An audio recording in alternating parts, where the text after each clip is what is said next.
But Jesse, again, man, I'm trying to connect people, and I start. I just met you. Mm-hmm. Tell me a little bit about yourself. Where were you born and raised? Okay, Oakland, California. It's 1969, last day of 1969. I was there in Oakland, East Oakland, till about the end of the 7th grade. End of 8th grade, moved here to Washington with my dad.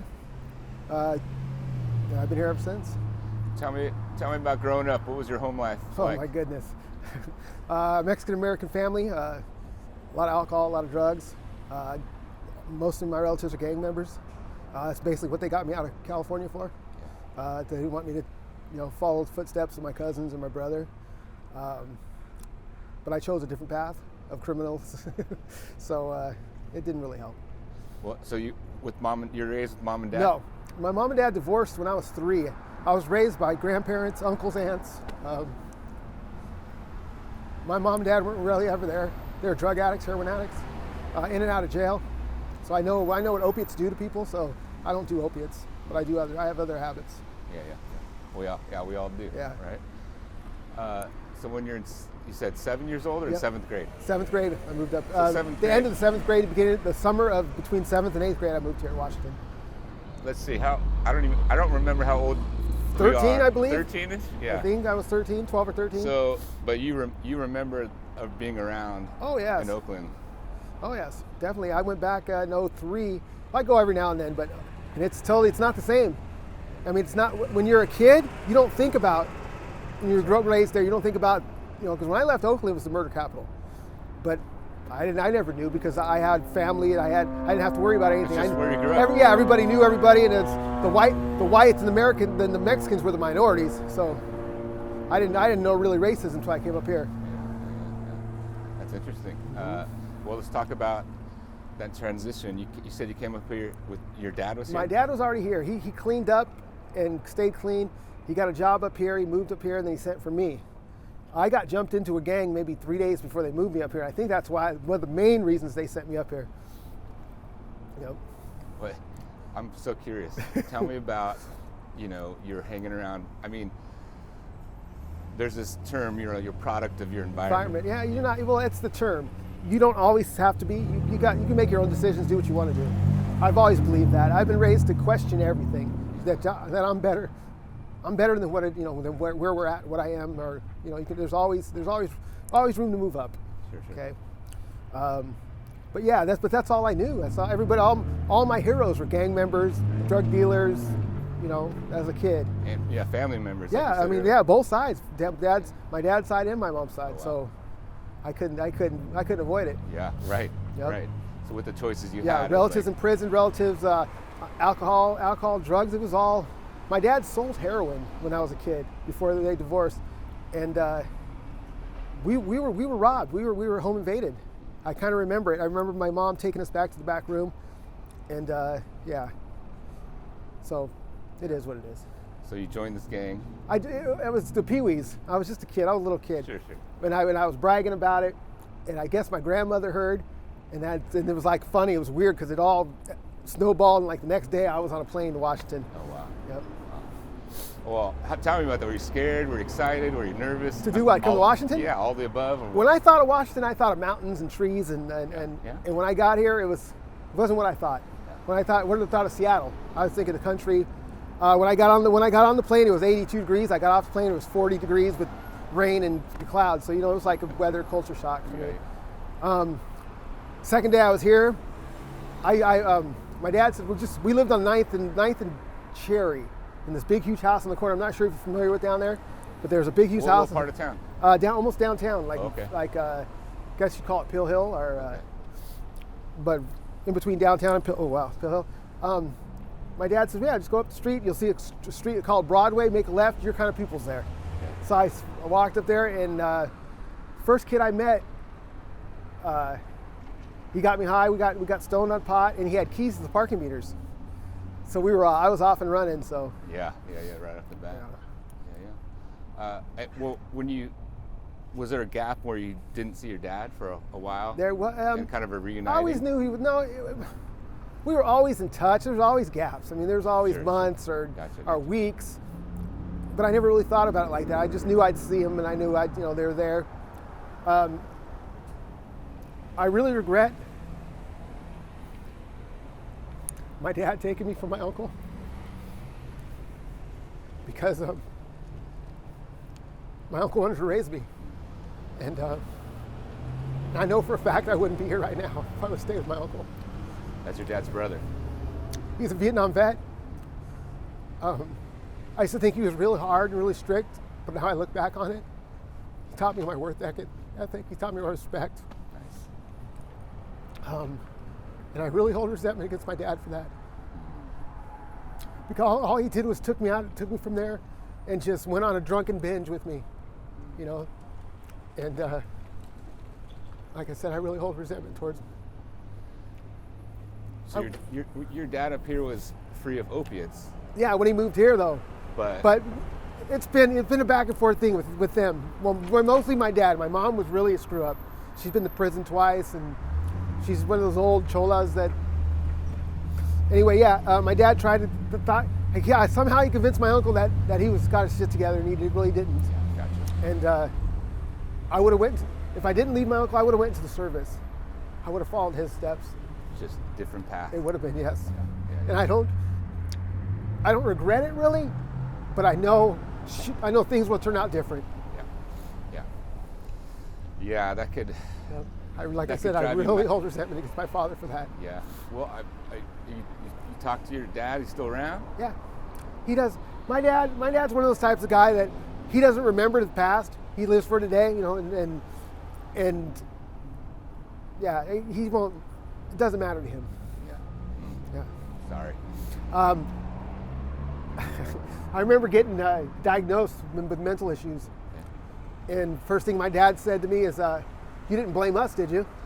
You know what I mean? So ever since then, I'm support. Yeah, not exactly. supportive. Sometimes you got not all families blood.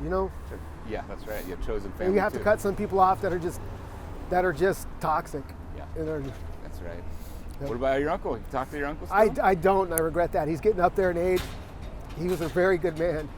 I have so much respect for him, and I do regret not talking to him more. But we're in the position that I'm in. I'm very embarrassed. I'm very about reaching out, and because this is not what he expected. Yeah. It's not what he taught me. Yeah. He taught me more in the 4 years I was with him. My parents did my whole life. My guess is he would love to hear that part. Yeah. I mean, you got time. Still. Yeah. I knew this was coming. Yeah. Yeah. I don't have time. He's pushing 80. Oh, he's pushing 80. He's pushing 80, and I do got to reach out. I would before he passes. Yeah. Let him know. I have once already. Yeah. Let him know how I felt, but again, it would be nice to let him know that I appreciate everything he did. Yeah, man. Yeah, it sounds like there's a lot of respect, and love, and admiration. And like care. I said at the time, I thought he was the meanest guy I've ever met, and I just look back at it, and it's just he wasn't being mean. Yeah. He was trying to teach me something. That's right. Yep. Yeah. So you're in your teens. You're right? in Seattle. Oh my God. Let's go back there. You go to high school where? No, I was supposed to go to Ballard High. Okay. I never made it to high school. I went to Washington Middle School.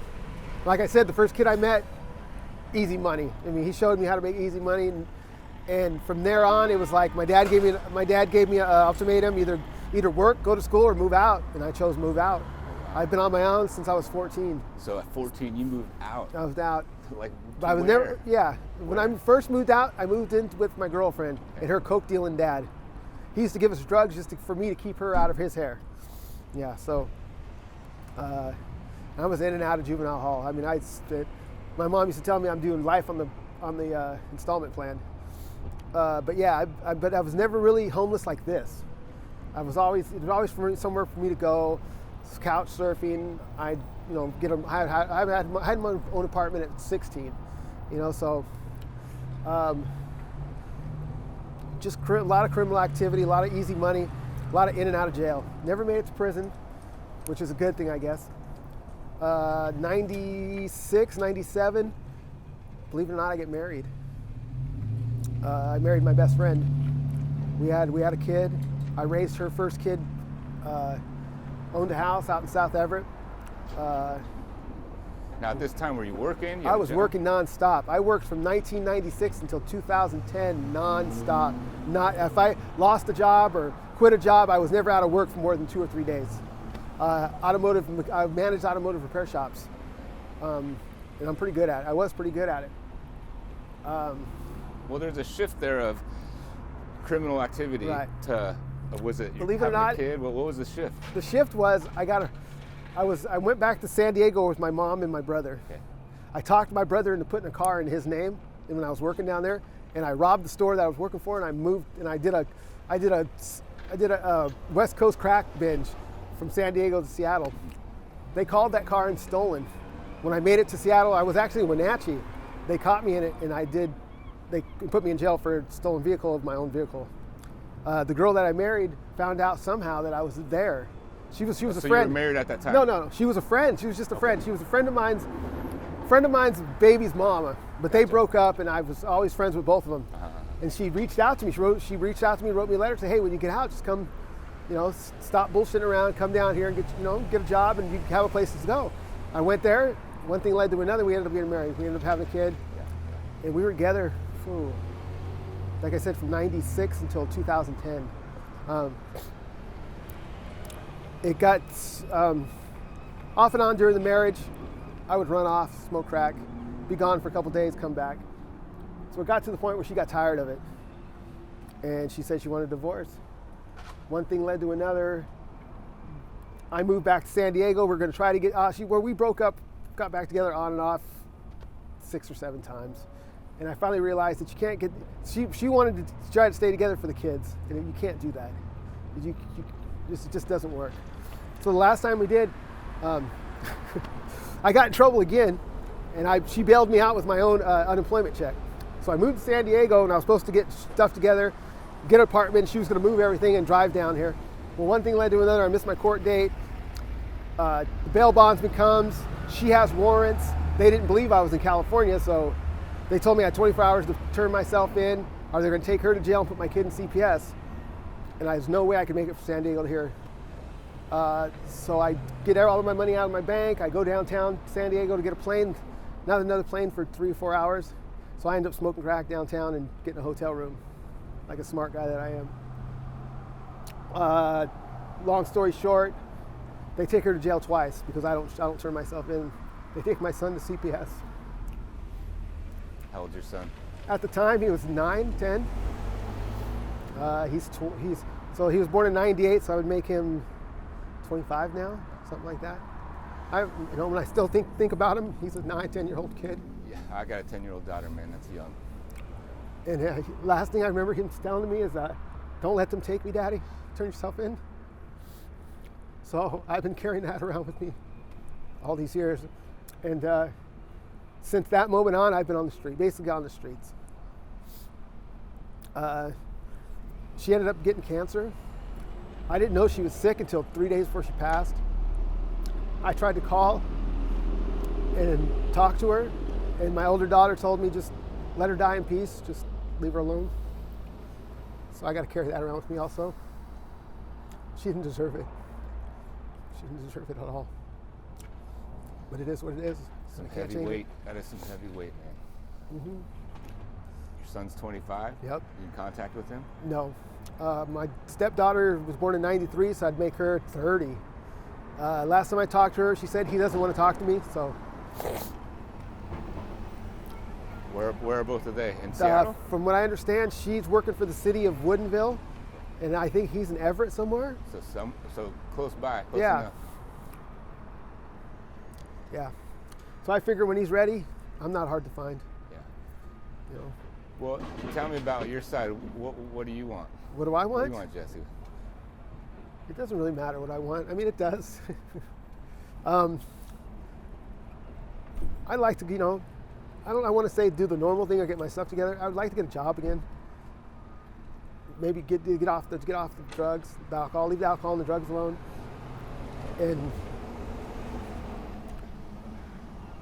But I'm not ready. Tell me more about that. I'm curious about that. I mean, like I said, I'm carrying around all this baggage, and it's no matter what I do, I mean, I'm not, maybe it's an excuse, I don't know. But every time I do try to get my shit together stuff, it's just, I'll use the smallest thing to trigger me to get back. Yeah. When that's such a coward way to go. Well. And I have to let go, but it's hard. I've been to therapy. I did a year of outpatient, therapy about, PTSD and stuff like that. I mean, and there's certain things that you never know that was PTSD. It doesn't always have to be a huge, tragedy. It could just be. And I hope someday my son understands, maybe, because it's the same thing happened to me as a kid. And I promised I would never do it to him, and I did. So that's another thing I carried around with me. Yeah, man, it is a lot of work, and people need so much support. And it's hard because if you do the 12 steps, how do I make amends for something like this? Well, I know you're not alone. People do it. Oh, I know. There's no one. I always think of it like you're never the first person to go through. I know. That thing. My problem's the worst problems ever. Nobody's ever had a problem as bad as mine. But I don't want to minimize it. But I'm just saying you're not alone. And somebody's been through that, and you ask how. Yeah, and I don't know. But a lot of things they say is that write it down on a piece of paper and burn it. But what's that going to do? Yeah, I don't know, man. It's not going to let him know. Well, I mean, there's this element too of. Because our saying was it was us against the world. I'll let him down. I don't know what that does to a child. Because I know what it did to me. Yeah. It's not fair. Well, I hope, again, there is time. Yep. And you never know who's going to see this. Well, I know. And I hope he does, man. I hope there's some kind of connection. That'd be awesome. Incredible. Tell me about your current situation. Current situation, I'm here basically by choice. I know everybody blames, the white man holding me down or whatever. No, I'm here because of the decisions I make. Because I'm lazy, I don't want to work right now, I don't want to pay rent, and it's easy. Seattle makes it so easy to be homeless, so why not? I have a few people, a small little circle of people I can count on out here, and that's rare, very rare and in between, especially in this situation, and they can count on me. But yeah, it's getting old, it's getting tiring, and I'm about at my wit's end about it. Yeah. I'm gonna figure something out. They want to put me in tiny homes. I don't want to go. Yeah, why is that? We were talking about that earlier. Why? It's just, everybody's so close. You don't know who your neighbor is, and they could be anybody. And you got to follow their rules, and it's. Have you ever been in that situation? I know, kind of, sort of. Enough. I've been in to a tent city, which is basically the same thing, only with tiny houses. Gotcha. And I can't do it. Yeah. Because I'm very defiant. I don't like people telling me, how to do things, that I know that I do for myself. I like to do stuff my way. Yeah. There's always two ways to get to it. But yeah, I can't go out and get Social Security because I'm not broken. I can work. And people are out here, twisting the system, trying to get a paycheck, and it's not me. I'd rather steal from mine or just work, and I don't mind working. Jesse, is there something that you would want the people of Seattle to know? We're not all criminals. I mean, we're not. No, actually, they'll figure it out. Let them think what they're going to think, because you're not going to be able to change people's minds. You can always show them the way, or buy them books, send them to school, and only hope for the best. Until they're open-minded, and stop looking at people in certain ways. We're all bleed when we're scratched. Some of us a little more than others. Yeah. Thanks, man. Thanks for sharing, being open. No problem. It's good to hear your voice and hear your It's good to get it out, actually, every once. About every 6 months I have to get it out. Well, I mean, you're carrying a lot of heavy weight, and it gets tiring. It gets to a point. I don't get suicidal or anything, but it just gets to a point where I have to do something about it. I mean, it's been so long. And it's how many years? Let's see. You moved out when you were 14. You're 53 now, and it's been up and down. It's been up and down. I've seen it all.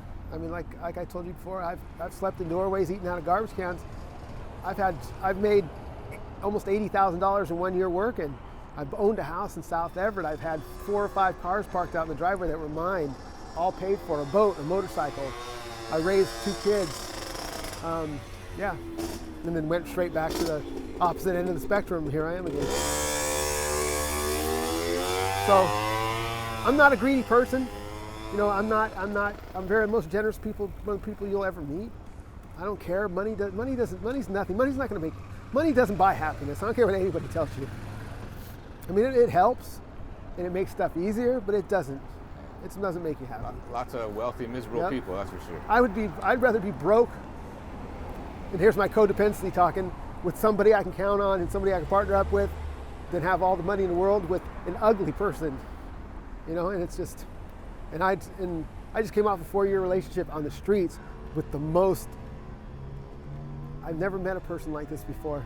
So inconsiderate, so no, how do you say it?